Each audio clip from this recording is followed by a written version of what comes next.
Good evening, this is Mr. Evans, and tonight we'll be finishing up our book called Child of the Silent Night by Edith Fisher Hunter. We are starting with chapter 9, which is titled Questions, Questions, Questions. What a different world it was for Laura now. Can you imagine what it must have been like for her? She had been alive for 8 years, and yet until this day she had never been able to ask a single question. Now suddenly she could ask at least one enormous question.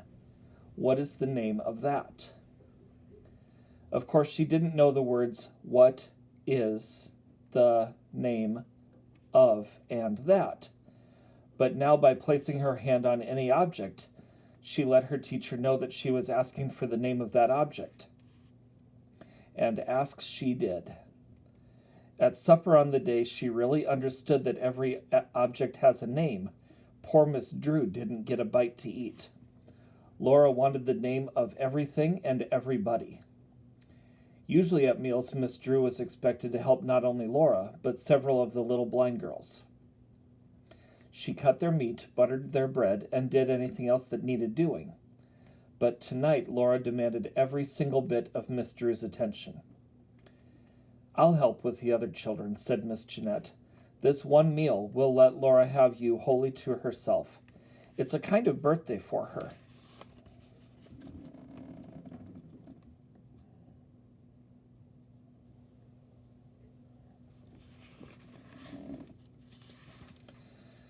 And so Laura began.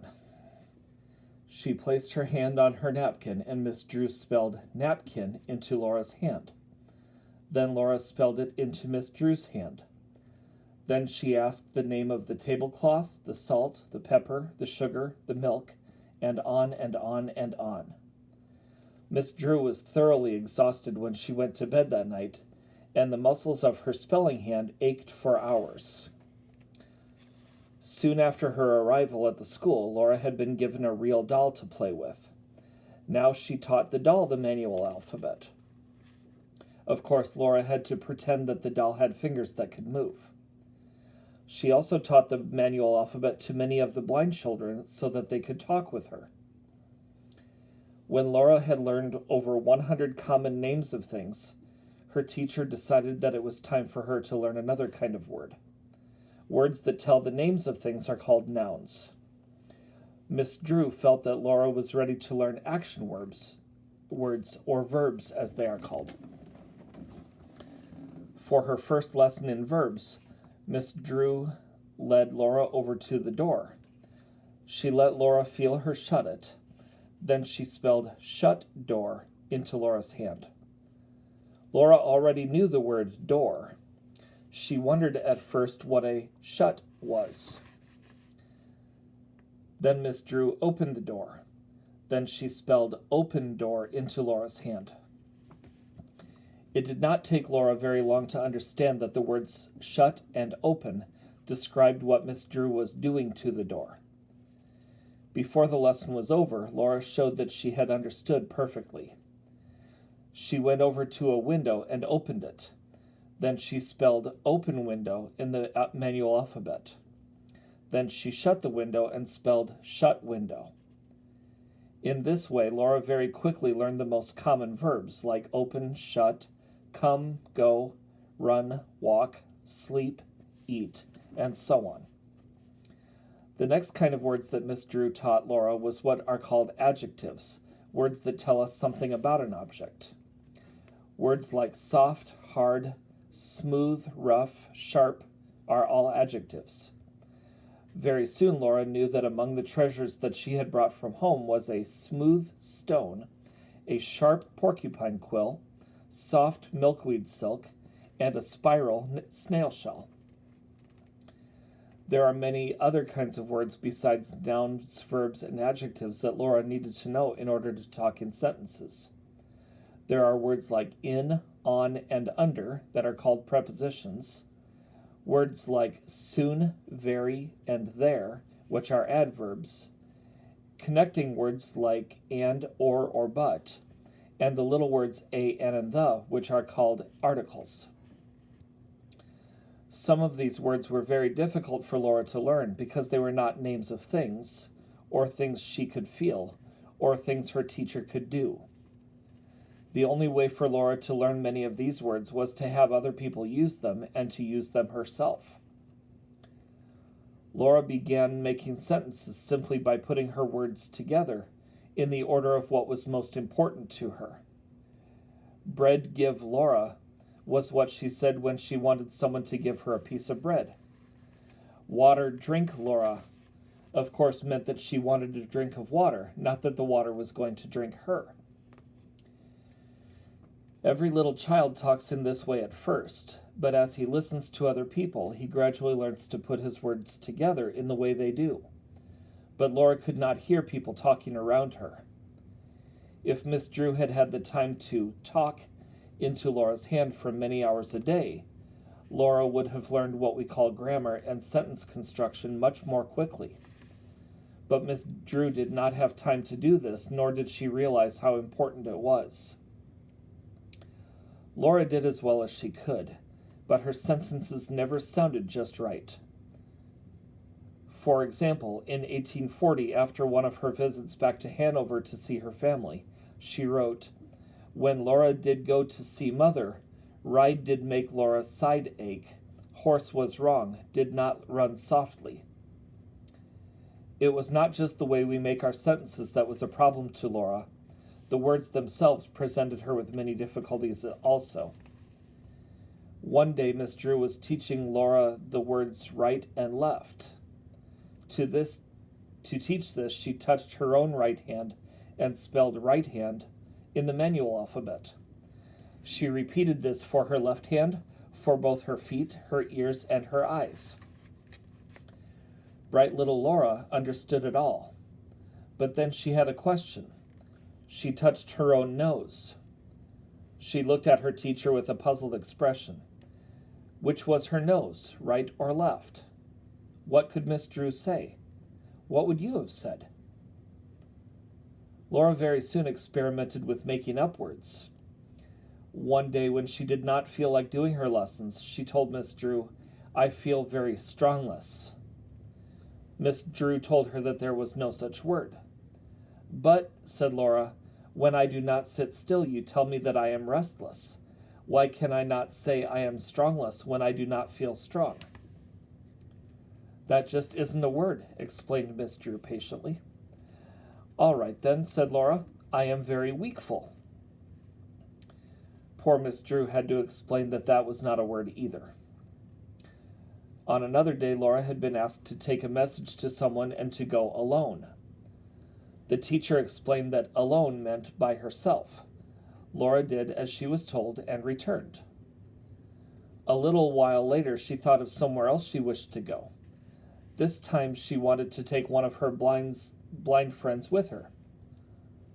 "Laura will go, I'll too," she said brightly. She had figured out that if alone, A-L-O-N-E, meant by herself, I'll too meant with someone else. She was very confused when a word that she already knew occurred as part of a longer word.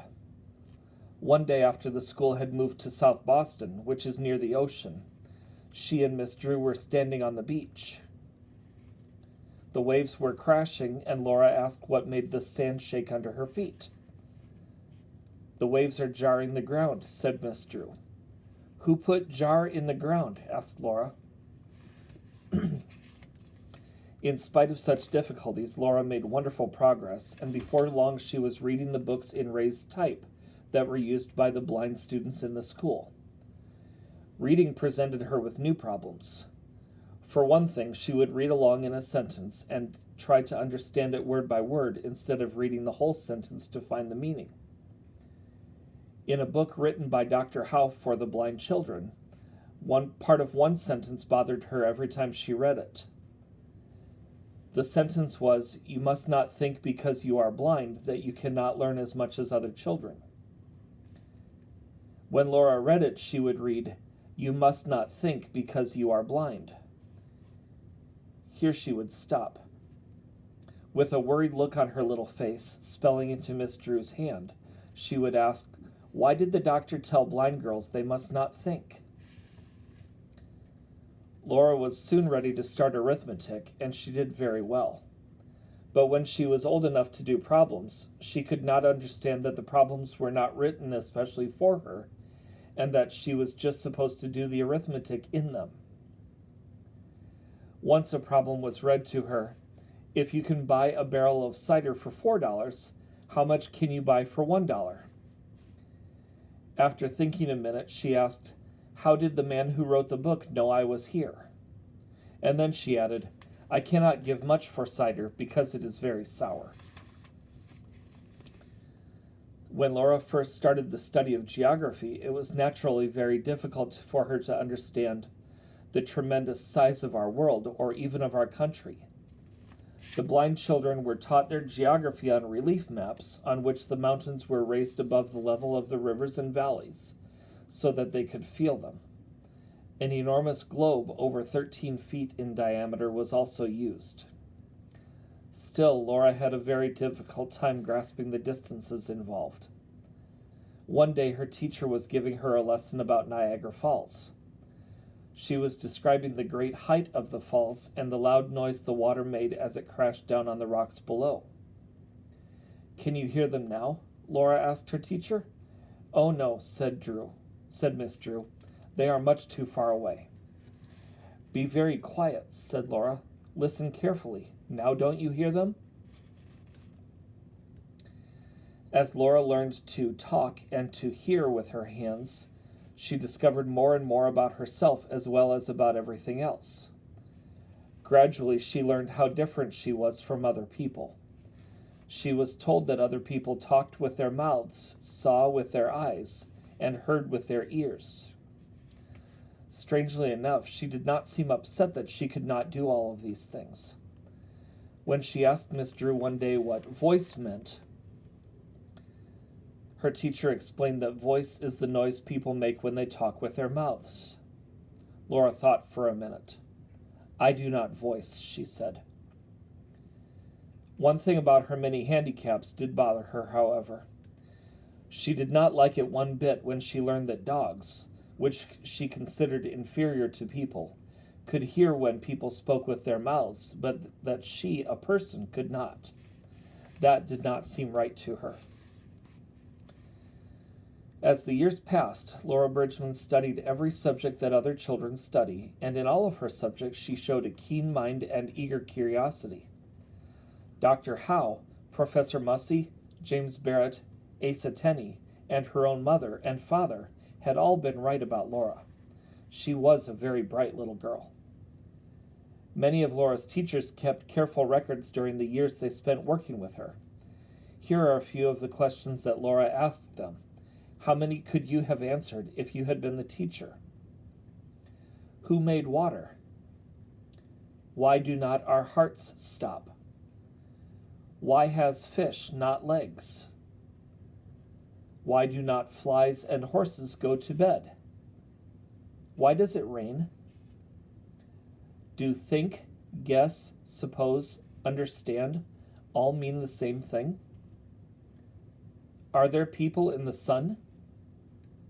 Can flies go up to the sun? How do we know there is air?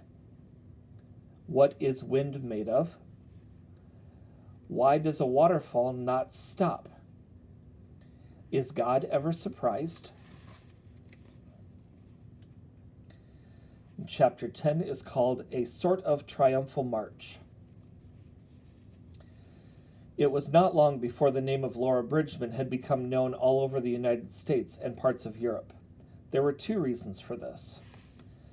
Dr. Howe, as director of the school, wrote each year a report of the progress of his work. He was so enthusiastic that what he wrote made exciting reading. It was even more exciting after he began his work with Laura Bridgman. Before many years had passed, Dr. Howe's annual reports were as eagerly awaited as a fascinating new book. Dr. Howe also began the practice of holding an open house at the school on the first Saturday of each month. He did this because he was eager to have people see for themselves how much his blind students could learn. When he had begun his work, Most people did not really believe that blind children could be educated. And so on the first Saturday of each month, the doors of the school were thrown open to anyone interested enough to walk in. Before long, hundreds of people were coming to these monthly exhibits, as they were called. Here the public could see and hear blind children reading books printed in raised type. They could watch blind children work their arithmetic problems on special metal cases that had been developed for this purpose. They could watch and listen as the children recited their geography lessons, tracing with their sensitive hands the mountains and rivers on the relief maps and huge globes that Dr. Howe had made for them. Other students spun, wove, played on a variety of musical instruments, and did almost anything that seeing children could do. Dr. Howe felt sure that if the public, whose tax money helped pay for this work, saw how much the blind could do, they would be more willing to give money for these purposes. He also arranged at different times to take some of the pupils before the state legislature, the men who decide how taxes should be spent, so that they too could know and care about the work being done with the blind.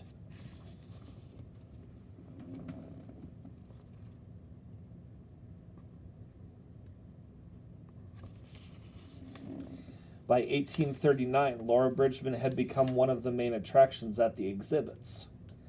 Thanks to Dr. Howe's reports and the newspaper stories that were written about these reports, thousands of people began coming to the monthly exhibits to see this remarkable little girl. Indeed, before long, such crowds gathered around Laura that as she sat demonstrating her sewing, or her skill in arithmetic, or her ability to write with a regular paper and pencil, that her teachers thought it best to surround her desk with benches.